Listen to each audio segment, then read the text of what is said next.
وأشرف رسله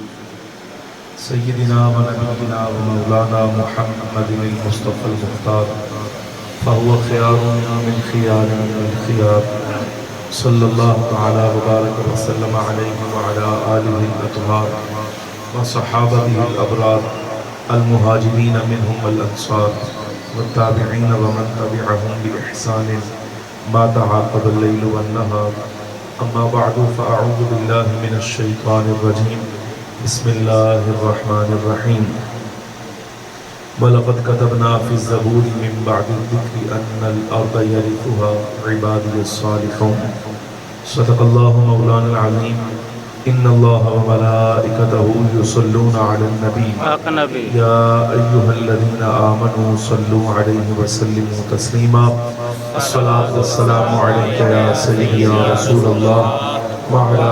آلك وأصحابك يا سيدي يا حبيب الله الصلاة والسلام عليك يا سيدي يا رسول الله وعلى آلك وأصحابك يا سيدي يا حبيب الله الصلاة والسلام عليك يا سيدي يا رحمة للعالمين وعلى آلك وأصحابك يا سيدي يا شفيع المذنبين انتہائی عزت کے لائق احترام کے لائق جملہ حاضرین و سامعین کرام، قرآن عزیز فرقان مجید کی ایک آیت مبارکہ آپ کے سامنے تلاوت کی ہے۔ دعا فرمائیے اللہ تبارک و تعالی حق بیان کرنے کی توفیق عطا فرمائے۔ جو گزارشات پیش کرنا چاہتا ہوں مالک و مولا ہمیں اس کے مطابق عقیدہ رکھنے کی اور عمل کرنے کی بھی توفیق عطا فرمائے۔ آج کی یہ نشست حضور شہنشاہ بغداد ولایت مآب مرشد عالم دستگیر جہاں سیدنا غوث اعظم شیخ عبدالقادر جیلانی الحسنی والحسینی رضی اللہ تعالی عنہ کی شان و عظمت اور مقام و مرتبہ، تعلیمات اور ارشادات سمجھنے کے لیے انعقاد پذیر ہے۔ محترم المقام عزت مآب جناب خالد رانا صاحب اور ان کے جملہ معاونین اللہ تبارک و تعالی سب کو جزائے خیر عطا فرمائے جنہوں نے اس اجلاس کا انعقاد کیا۔ میں عرض کروں کہ یہ ایک اچھی رسم ہے جس میں باقاعدگی کے ساتھ جناب خالد صاحب ان کے معاونین چل رہے ہیں۔ اللہ تبارک و تعالی جل وعلا ان کی اس کاوش میں برکت عطا فرمائے، اور ہمیں یہاں اس چیز کی بے حد کمی ہے سوائے جمعہ المبارک کے یا امام صاحب اگر مسجد میں کوئی درس دیتے ہیں، میرے خیال سے اس کے علاوہ ہمارا کوئی دروس کا اہتمام نہیں ہے۔ بہرحال دعا فرمائیے اللہ تبارک و تعالی جل وعلا کہ ایسے مقامی سطح پر خود احباب کے زیر انتظام جو دروس کا اہتمام ہو رہا ہے، باری تعالی جل وعلا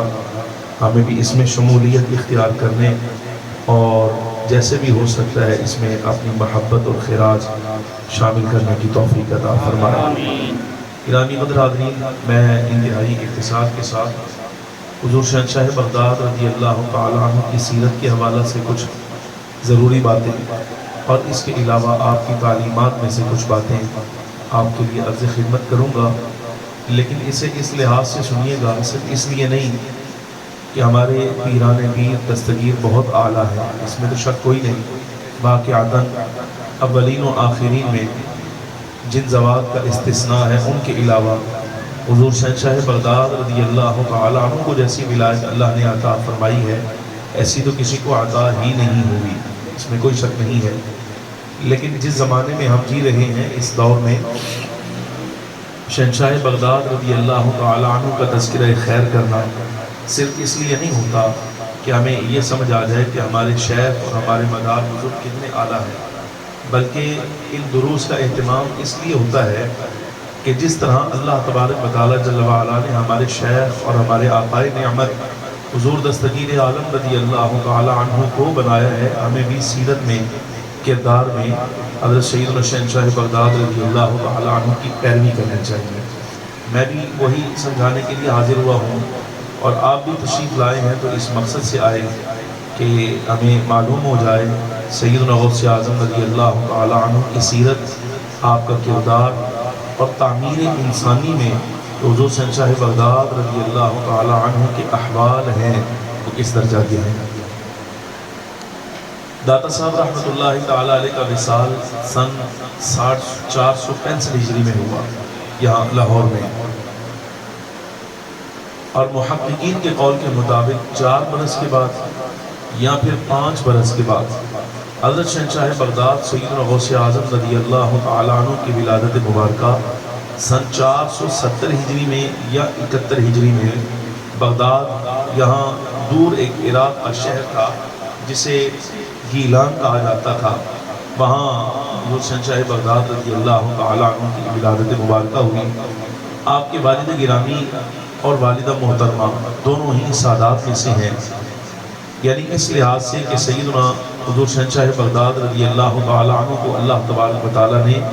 حضرت امام حسن رضی اللہ تعالیٰ عنہ کی اولاد ہونے کا بھی اعزاز عطا فرمایا، اور سید الشہداء حضرت امام حسین رضی اللہ تعالیٰ عنہ کی بھی اولاد ہونے کا جو ہے وہ آپ کو شرف عطا فرمایا۔ والد گرامی چونکہ حسنی سادات میں سے ہیں، آپ کی والدہ محترمہ حسینی سادات میں سے، تو غصہ نہیں کرنا، صرف چونکہ مذہب ہے اس لیے میں عرض کر رہا ہوں۔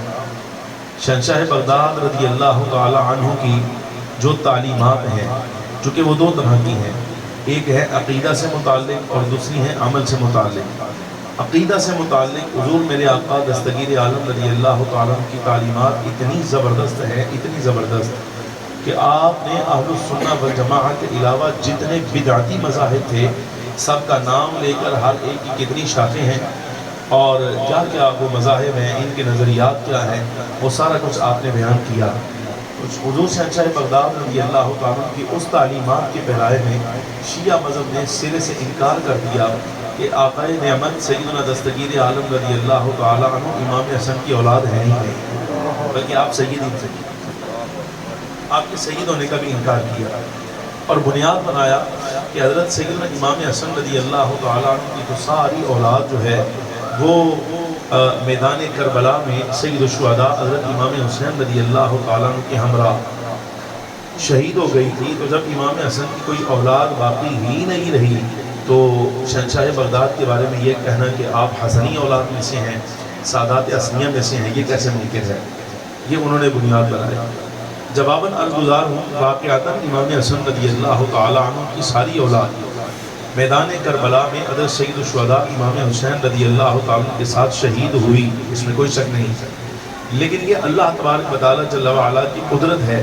کہ سادات حسینیہ میں سے جس طرح حضرت امام زین العابدین اکیلے بچے،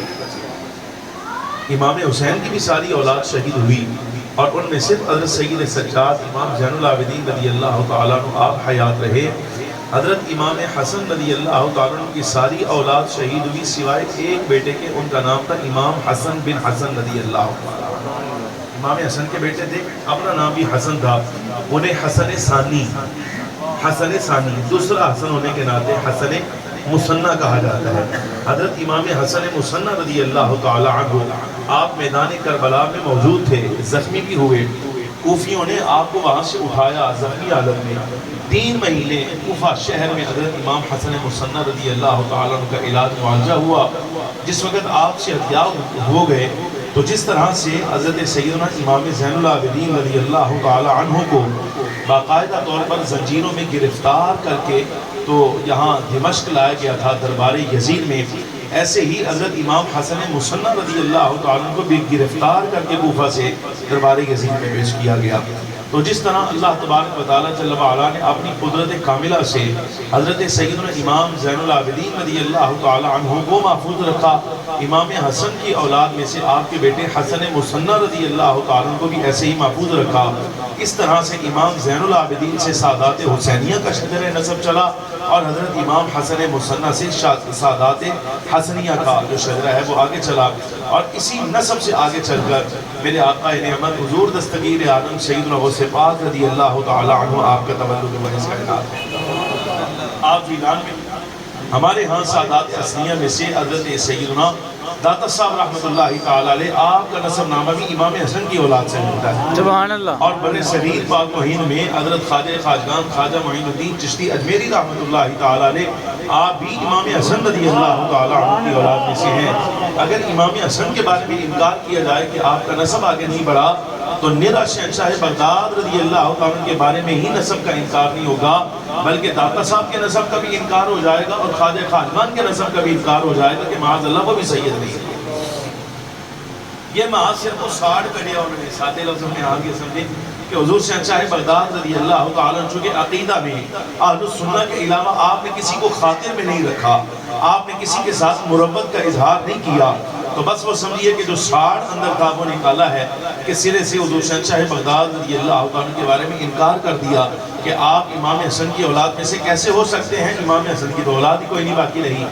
مگر یہ تحقیق کے خلاف قول ہے، حالانکہ امام حسن مصنع رضی اللہ عنہ کے بارے میں تو باقاعدہ جامع صحیح بخاری کے اندر روایت حدیث موجود ہے آپ کے بارے میں۔ سن 97 ہجری میں واقعہ کربلا ہوا، 60 ہجری میں امام حسن مصنع رضی اللہ تعالی عنہ کا جو وصال ہے یہ سن 97 ہجری میں ہوا، یعنی کم و بیش کو 37 برس کے بعد واقعہ کربلا کے بعد۔ تو جو شخصیت واقعہ کربلا کے 37 برس بعد وصال کر رہے ہیں ان کے بارے میں کہنا کہ وہ بھی میدان کربلا میں شہید ہو گئے تھے، یہ تو موقعی تحقیق کے خلاف ہے۔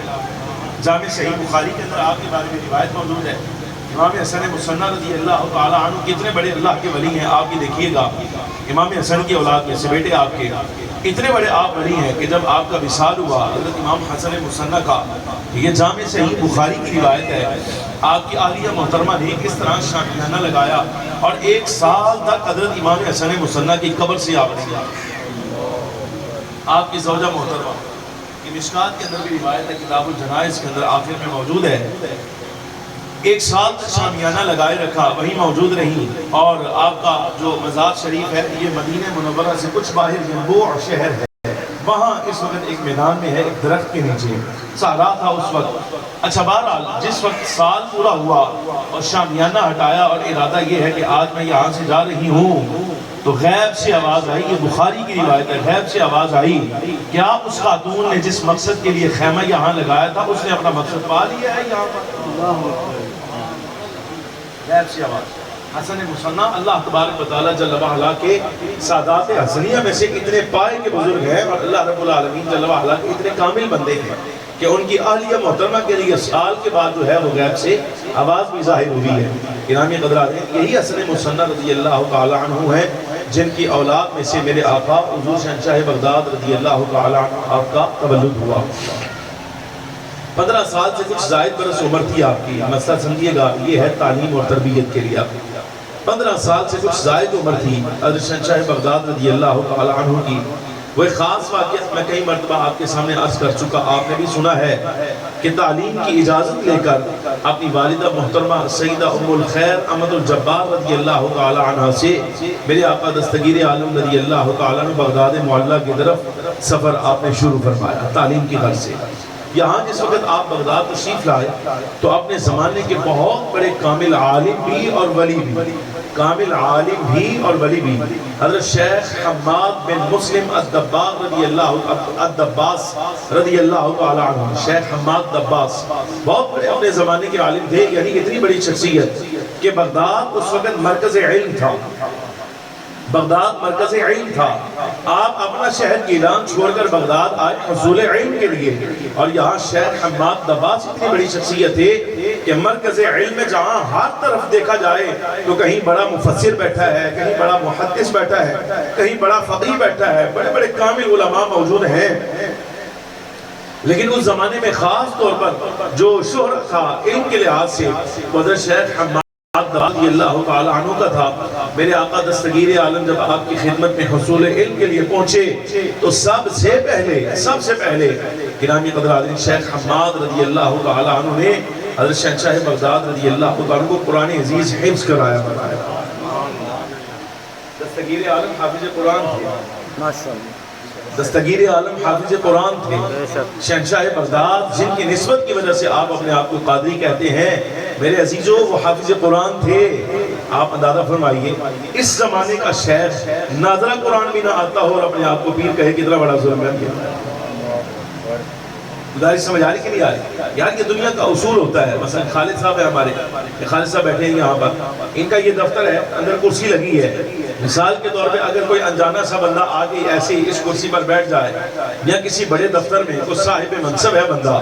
کوئی تھانے دار صاحب ہے, تھانے دار صاحب کی جو ہے وہ باہر سے بندہ داخل ہو اور جا کر جو ہے وہ ان کی کرسی پر بیٹھ جائے, اور جس وقت تھانے دار صاحب کی نگاہ پڑ جائے گی تو انہوں نے اٹھا کے جو ہے وہ اندر بند کرنا ہے. اس لیے انہوں نے کہا بھائی تیرا منصب ہی نہیں تو میری کرسی پر کیسے بیٹھا ہے؟ تو میں صرف اتنا پوچھنا چاہتا ہوں کہ دنیاوی منصب ہو, دنیاوی منصب کوئی بھی, یہ تو مثال دی ہے میں نے, کاروباری لحاظ سے ہو یا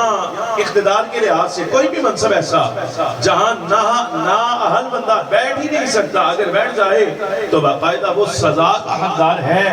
میں یہ پوچھنا چاہتا ہوں یہ جو مشائخ کا مسلح سجادہ ہوتا ہے, اس کے لیے بھی کوئی شرائط ہے کیا بیٹھنے کی, کہ ایسے ہی کو بندہ منہ اٹھائے گا اور آ کر بیٹھ جائے گا کہ میں بھی ہم بھی سجادہ نشین ہوتے ہیں؟ گزارش سمجھ آ رہی کہ نہیں آ رہی؟ تو یہ میں اوورآل جو ہے وہ جنرل ایک بات آپ کے ساتھ کر رہا ہوں, کسی حوالے سے بھی آپ دیکھ لیجئے. بزرگوں کی اولاد ہے اس لحاظ سے احترام الگ, لیکن بہرحال خود بزرگ بن کے بیٹھ جائے یہ بڑی عجیب بات ہے. میں آپ کو واقعہ سناؤں, یہ 2 دن پہلے فیاض صاحب اس اجلاس میں موجود تھے میرے ساتھ, تو وہاں جب میں فارغ ہوا, نعیم صاحب آپ تھے تو فیصلہ آباد اس ویلے گئے ہیں مانا لے,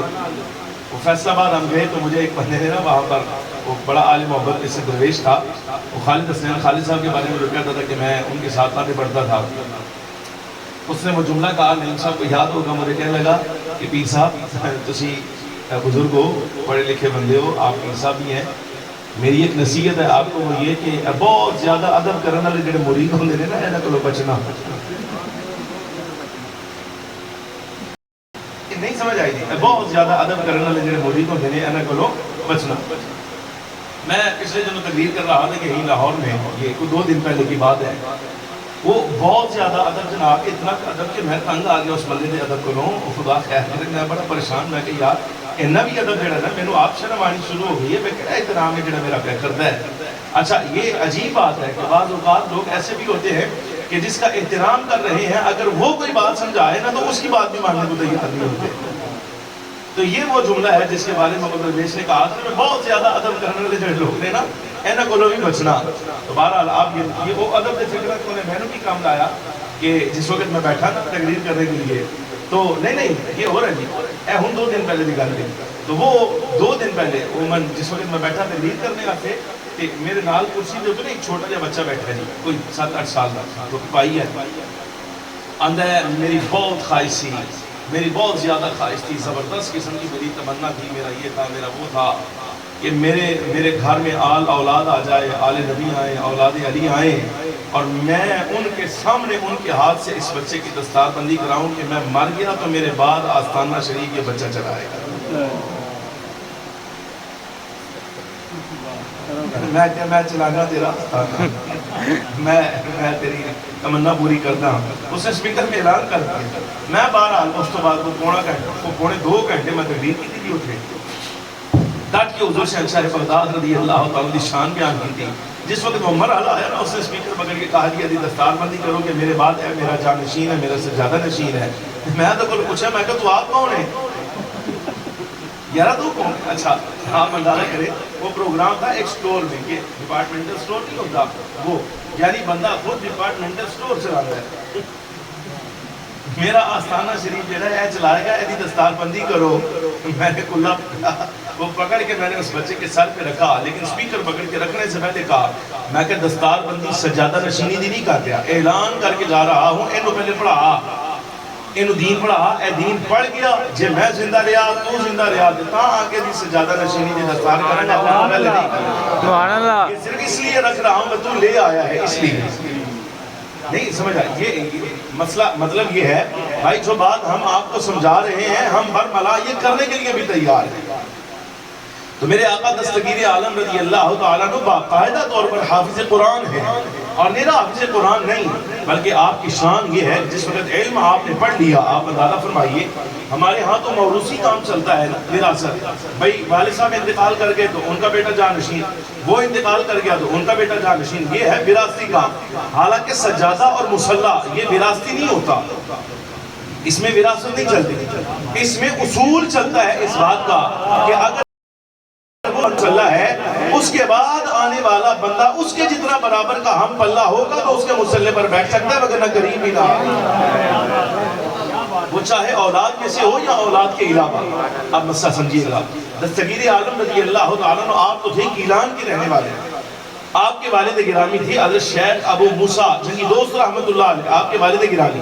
نانا تھے حضرت ابو عبداللہ الصومعی رضی اللہ تعالیٰ عنہ، آپ بھی گیلان میں تھے۔ لیکن شہنشاہ بغداد جس وقت بغداد میں آئے اور آپ نے پڑھا تو آپ کے مشائخ میں سے جن کے ہاتھ پر آپ نے بیعت بھی کی، حضرت شیخ ابو سعید مخرمی رضی اللہ تعالیٰ عنہ، جس وقت ان کا وصال ہونے والا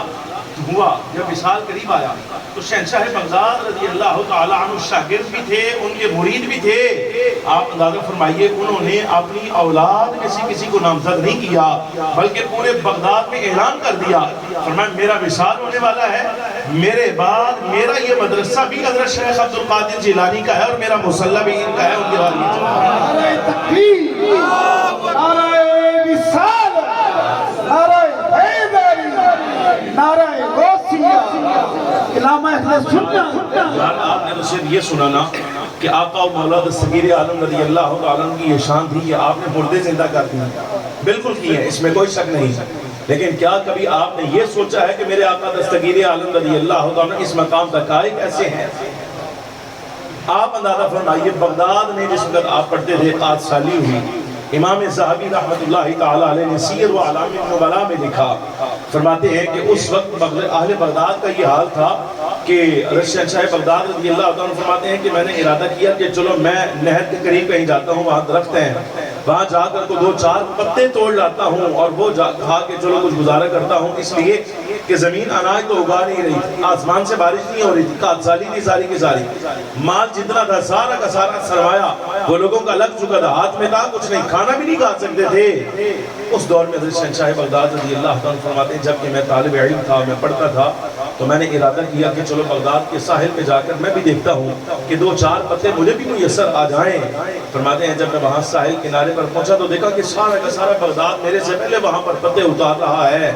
تو میں یہ سوچ کر واپس آ گیا کہ یار چلو میرے حصے کے 4 پتے کسی اور کے کام آ جائیں، اس کی زندگی بچ جائے، ہماری خیر ہے۔ یہ مشقتیں کون اٹھائے گا بھائی؟ گزارش سمجھ آ رہی کہ نہیں آ رہی؟ بھائی یہ مشقتیں کون اٹھائے گا؟ دستگیر عالم نے اٹھائیں گی۔ آپ فرماتے ہیں میں وہاں سے واپس آیا اور جامع بغداد میں لیٹ گیا یہ سوچ کر کہ اب بس موت کا انتظار کرنا ہے، بھوک کی وجہ سے کب میرا انتقال ہو جائے گا۔ شہنشاہ بغداد رضی اللہ عنہ فرماتے ہیں میں موت کے انتظار میں تھا کہ میرے سامنے ایک مسافر آیا، سامنے بیٹھا میرے کچھ فاصلے پر، اس نے اپنا تشدان کھولا، وہاں سے گوشت نکالا، بھنا ہوا گوشت نکال کے جب اس نے سامنے رکھا کھانے لگا تو آپ فرماتے ہیں کہ میں نے بھی اس کی طرف دیکھا، اس نگاہ سے دیکھا کہ شاید یہ مجھے دعوت دے گا اور شریک طعام کرے گا، کھانے میں شریک کرے گا۔ جب میں نے نگاہ اٹھا کے اس کی طرف دیکھا تو اس نے مجھے اشارہ کر کے بلا لیا، پاس بٹھا کر کہنے لگا کہ آؤ جوان میرے ساتھ کھانے میں شریک ہو جاؤ۔ جب کھانا کھانے لگے نا، ہاتھ پڑھانے لگے تو فوراً اس مسافر نے کہا کہ جوان یہاں کوئی عبد القادر نام کی کوئی شخصیت ہے، ان تمہیں جانتے ہو تم ان کو؟ کون عبد القادر؟ وہ جو گیلان سے پڑھنے کے لیے آئے ہیں یہاں بغداد میں، شیخ ابو عبداللہ الصومعی رضی اللہ عنہ زمانے کے بہت بڑے ولی ہیں اپنے دور کے، وہ ان کے نواسے ہیں اور یہاں بغداد میں پڑھتے ہیں، تم جانتے ہو؟ تو جس وقت یہ اس مسافر نے جملہ کہا تو آپ نے فرمایا اے مسافر میں ہی عبد القادر ہوں، حضرت شیخ ابو عبداللہ الصومعی رضی اللہ عنہ کا نواسا۔ جب یہ جملہ کہا تو اس نے ہاتھ فوراً پیچھے ہٹایا، کہنے لگا کہ حضور آپ اس کھانے کے مالک ہیں، اب اگر آپ اجازت دیتے ہیں تو بتائیے میں آپ کے ساتھ اس کھانے میں شریک ہو جاؤں؟ آپ نے فرمایا یہ کیسے ہوا، ہم کیسے مالک ہیں؟ تو اس نے کہا کہ اصل میں گیلان سے آیا تھا یہاں بغداد میں، چونکہ یہ مرکز بڑا شہر ہے، تو میں تو تجارت کی غرض سے یہاں آ رہا تھا، جب نکلنے لگا تو رستے میں آپ کی والدہ محترمہ نے اس قافلے کو روکا جس قافلے میں میں تھا، اور روک کر مجھے یعنی انہوں نے اہل امانت میں سے سمجھا کہ یہ بندہ امانت دار ہے، کچھ سکے مجھے انہوں نے حوالے کیے اور فرمایا کہ مجھے معلوم ہوا ہے کہ بغداد شریف میں 8 سالی ہوئی ہے، میرا بیٹا وہاں پڑھنے کے لیے گیا ہے، دین کی طلب کر رہا ہے، علم کے حصول میں ہے، تو تم اگر مل جائے اس کی ٹو لگانا، اگر مل جائے تو یہ سکے اس کے حوالے کرنا، چلو کچھ دن کا ان کا گزارا ہو جائے گا۔ مسافر کہتا ہے میں یہاں پہنچا، میں نے آ کے آپ کو تلاش کیا، آپ نہ ملے، اپنا کام بھی میرا فارغ ہوا، تو یہاں کا 8 سالی کی جو حالت ہے، میرا تو اپنا سرمایہ جتنا تھا وہ سارا کا سارا لگ گیا، کچھ بھی نہ رہا، اور بچ گیا وہ جو صرف آپ کا تھا۔ تو حضور یہ کھانا جو میں لایا ہوں یہ اسی سرمایہ سے لایا ہوں جو آپ کی والدہ محترمہ نے آپ کے لیے عنایت فرمایا۔ میں رات دیکھ رہا تھا ایک پیر صاحب کا لونڈا چھوٹا سا ایڈا بڑا صوفہ لایا ہے، جبہ کو بپوا کے ہوتے انہوں با کے زور جناب بنا کے سامنے بٹھایا۔ یار غصہ نہیں کرنا، سچی بات ہے، میں سمجھتا شاید ہو سکتا ہے وہ حکومت ڈیوٹی لگ گئی ہے نہ کما دی، اس تو بغیر چارہ نہیں۔ میں نے اس کے بارے میں پوچھا، میں نے کہا یار یہ اپنے باپ کی گدی پر بیٹھ کر جمعہ بھی پڑھاتا ہے، اس کی تصویریں آتی ہیں، اس کی گفتگو کبھی نہیں آئی۔ تصویریں آندیاں نہیں کہ حضرت شہزادہ فلانا سجادہ نشین فلانا، اینا دیا تصویریں آندیاں کہ حضرت صاحب ممبر تے بیٹھے ہیں کالی اینک لا کے، یہ سن گلاسز نہیں ہوتی، وہ لا کے حضرت صاحب جمعہ پڑھا رہے ہوندے نے، اور میں کہا وہ جمعہ پڑھا رہے ہوندے ہیں، تصویریں آندیاں نے، ایدی تقریر کوئی نہیں آتی، اے گھنگا پیر ہے، اے گھنگا ہے، میں کہا نہیں گھنگا کوئی نہیں، ویسے جاہل آدمی ہے، بڑا بڑا کوئی نہیں، یہ تقریر کرے گا ممبر تے بیٹھ کے۔ بس مسئلہ اصل میں یہ ہے کہ خانقاہ بڑی ہے، باپ جو ہے وہ ابھی زندہ ہے، لیکن اگر اس جگہ پر اس بڑی خانقاہ پر کسی اچھے خطیب کو نامزد کر دیا تو ظاہر ہے جدھر علم نظر آئے گا دنیا بھی ادھر کو جائے گی، تو پھر اس کو کون پوچھے گا؟ تو پھر کسی اچھے عالم کا انتظام نہیں کیا بلکہ اپنے ہی جاہل بیٹے کو ممبر پر بٹھا دیا ہے۔ یا شرم نہیں آئی ممبر کس کا ہے؟ یہ ممبر تمہارا تو نہیں ہے، تو ممبر رسول صلی اللہ علیہ وسلم۔ بے شک ظاہر سمجھ آئی کہ نہیں آ رہی؟ شہنشاہ بغداد رضی اللہ تعالیٰ علمی لحاظ سے یہ ساری مشقتیں آپ نے کاٹی ہیں۔ جو بات میں عرض کرنے والا تھا، حضرت شیخ حماد عباس رحمۃ اللہ تعالیٰ علیہ، بس یہ واقعہ سنیے اور میں بات مکمل کر رہا ہوں۔ میرے آقا حضور شہنشاہ بغداد رضی اللہ تعالیٰ کی تعلیم مکمل ہو چکی، تو تزکیہ اور تربیت کے مراحل بھی جو کے ساتھ ساتھ چل رہے تھے، تو حضور شہنشاہ بغداد سیدنا غوث پاک رضی اللہ تعالیٰ عنہ نے جس وقت تعلیم مکمل ہوئی تو جامع بغداد کی طرف آپ تشریف لے جا رہے تھے نماز جمعہ کی پڑھنے کے سخت سردی کے ایام۔ صاحب بہجت الاسرار علامہ شکنوفی رحمۃ اللہ تعالیٰ علیہ نے اس کو لکھا، فرماتے ہیں کہ رستے میں جس وقت بغداد کی نہر آئی نا تو حضرت شیخ حماد عباس جو استاد تھے حضور دستگیر عالم رضی اللہ عنہ کے، تو شیخ نے دھکا دیا اور آپ کو نہر میں ڈال دیا۔ سخت سردی کے ایام، موٹا جبہ آپ نے پہنا ہوا تھا،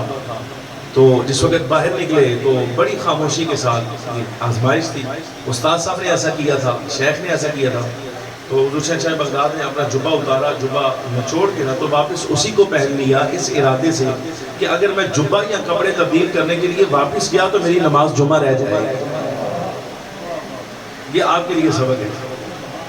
سمجھ آ رہی کہ نہیں آ رہی؟ یہ آپ کے لیے سبق ہے۔ شہنشاہ بغداد رضی اللہ عنہ وہاں سے واپس نہیں گئے یہ سوچ کر کہ اگر واپس گیا جبہ تبدیل کرنے کے لیے، بہانے بہت ہونے لگے یار، آپ کو بھی ہے میرے کو بھی ہے، سب کے پاس ہوتے ہیں، لیکن بات تو تب ہے کہ انتخاب کرنا ہے کہ اللہ اس کا سورہ کرنا ہے۔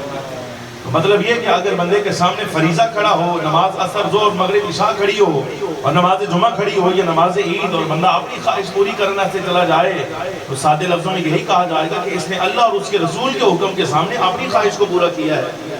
رب رسول کا حکم تو پورا نہیں کیا۔ شہنشاہ بغداد فرماتے ہیں کہ اس ارادے سے کہ کہیں میرا نماز جمعہ نہ رہ جائے، میں وہاں سے واپس نہ گیا بلکہ نچوڑ کر وہی پہن لیا اور میں جو ہے وہ اسی کیفیت میں جمعہ ادا کیا سردی کے ساتھ ہی۔ گرامی قدرانی،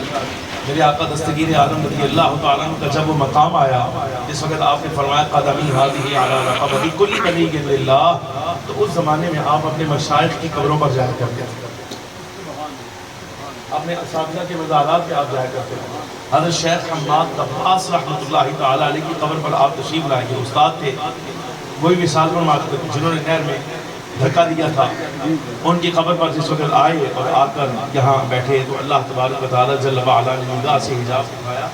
تو دیکھا کہ استاد بڑی اچھی حالت میں ہے ماشاءاللہ۔ اللہ تبارک و تعالیٰ نے جنتی نعمتیں عطا فرمائی ہیں، جنتی بچھونا عطا فرمایا ہے، وہ جو مومن کے لیے مرنے کے بعد قبر کا انعام ہے، ہر شے پوری ہے، لیکن آپ فرماتے ہیں کہ میں نے دیکھا کہ میرے استاد پر ایک ہاتھ کام نہیں کرنا، باقی پورا انعام ہے، اللہ تبارک و تعالیٰ کی طرف سے اکرام ہے، عزت افزائی ہے، لیکن ایک ہاتھ کام نہیں کر رہا۔ اب فرماتے ہیں مراقبہ کے عالم میں نے اپنے شیخ سے کہا، میں کہ حضور یہ کیا مسئلہ ہے؟ مجھے بتایا، کہا کہ بچے میں نے قصداً یعنی اس ارادے سے تمہیں نہر میں نہیں ڈالا تھا کہ میں تمہیں نقصان پہنچاؤں، اس وقت صرف ارادہ اتنا تھا، میں یہ دیکھنا چاہتا تھا کہ تعلیم کے ساتھ جو تربیت میں نے آپ کی ہے اس تربیت کا کوئی اثر بھی ہوا ہے کہ نہیں ہوا؟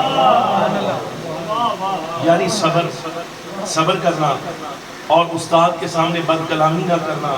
یا استاد کے سامنے احتجاج نہ کرنا، پھر جمعہ کے لیے چلے جانا، واپس نہ جانا، یہ سارے تربیت کے آثار تھے نا بھائی۔ فرمایا میں نے تو تربیت دیکھنے کے لیے کیا تھا کہ وہ تربیت جو میں نے کی ہے وہ اثر انداز ہو گئی ہے کہ نہیں۔ واقعاتاً میں نے تصدیق کی کہ میری تربیت ہو بہو آپ الغالب ہے، لیکن بہرحال جب میں اس مقام پر آیا عالم برزخ میں تو اللہ تبارک و تعالیٰ جل وعلا نے ہر لحاظ سے مجھے انعام اور اکرام میں رکھا ہے،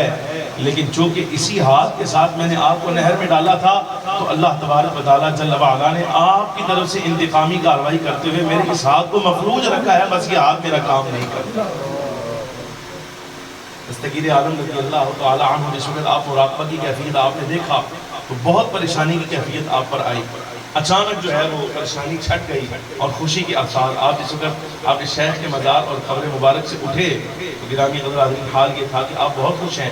شاگرد مرید خلفاء ساتھ تھے، تو کہا حضور کیا مسئلہ ہے؟ تو سارا واقعہ بیان کیا کہ میرے شیخ کے ساتھ قبر میں یہ معاملہ پیش آیا ہے، تو میں نے اللہ تبارک و تعالیٰ جل وعلا کے حضور گزارش کی، میرے مالک میں سفارش کرتا ہوں کہ یہ میرے استاد ہیں، یہ میرے شیخ ہیں، یہ میرے مربی ہیں، مجھ پر ان کا احسان ہے، میرے مالک میں اپنا وہ حق معاف کرتا ہوں جو انہوں نے میرے ساتھ کیا تھا، تو ان پر کرم فرما۔ تو دستگیر عالم فرماتے ہیں اسی وقت اللہ تبارک و تعالیٰ نے فضل فرمایا، میرے شیخ کا ہاتھ بھی قبر میں درست ہو گیا۔ سمجھ آ رہی کہ نہیں آ رہی؟ تو بہرحال یہ منصب شیخوخت جو ہے، منصب شیخوخت، شیخ ہونا، پیر ہونا اور جناب والا استاد ہونا، بہرحال اس کے تقاضے ہیں، اس کے تقاضے ہیں، ان تقاضوں کو سمجھ کر پھر آگے چلنا چاہیے۔ جس وقت آپ کسی شے کو اس کے مقام پر نہیں رکھتے تو عربی لغت کے اندر اور دین محمدی صلی اللہ علیہ وسلم میں اصل ظلم اسی کو کہا جاتا ہے۔ آپ دیکھ لیجئے قرآن عزیز کہتا ہے ان اللہ لا یظلم الناس شیئا، کہ بے شک اللہ تبارک و تعالیٰ لوگوں پر ذرہ برابر بھی ظلم نہ فرمائے گا۔ آپ کوئی تفسیر اٹھائیے، نبی علیہ السلام سے بھی تفسیر یہی ثابت ہے کہ ظلم سے مراد یہ ہوتا ہے کہ شے کا جتنا مقام بنتا ہے اس پر نہ رکھنا بلکہ اس سے زیادہ کسی مقام پر رکھنا یا کم مقام پر رکھنا، یہ ظلم ہوتا ہے۔ تو مطلب یہ ہے کہ اس سجادے کا، اس مصلی کا اور اس منصب کا اپنا حق ہے، اس کی شرائط ہیں، اس کے اصول ہیں۔ اگر اس منصب پر اس جو ہے یہ عہدہ ہے، اگر آپ اس پر کسی ایسے بندے کو بٹھاتے ہیں جو نااہل ہے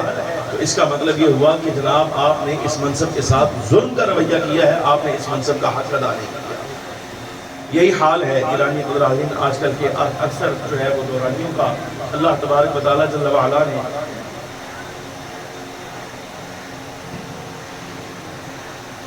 اللہ رب العالمین جل وعلا نے یہ جو عنایات ہم پر فرمائی ہیں گرامی قدر حاضرین، یہ میں نے تعلیمات کی صورت میں آپ کے سامنے عرض کی ہیں۔ ایک جملہ حضور شہنشاہ بغداد رضی اللہ تعالیٰ عنہ کا عرض کر کے بس بات مکمل کروں گا۔ میرے آقا دستگیر عالم رضی اللہ تعالیٰ عنہ فرماتے ہیں اے انسان، اپنے مرید کو آپ نے تاکید فرمائی، جملہ سنیے گا، فرمایا اے انسان اگر تجھے اللہ تبارک و تعالیٰ مہد سے لے کر قبر تک، پنگھوڑے سے لے کر قبر تک وقت دے، زندگی دے، اور اس زندگی میں اللہ تبارک و تعالیٰ جل وعلا تجھے یہ حکم دے کہ محنت کر کے، مجاہدہ کر کے، ریاضت کر کے، مشقت کر کے اللہ کا نام بسا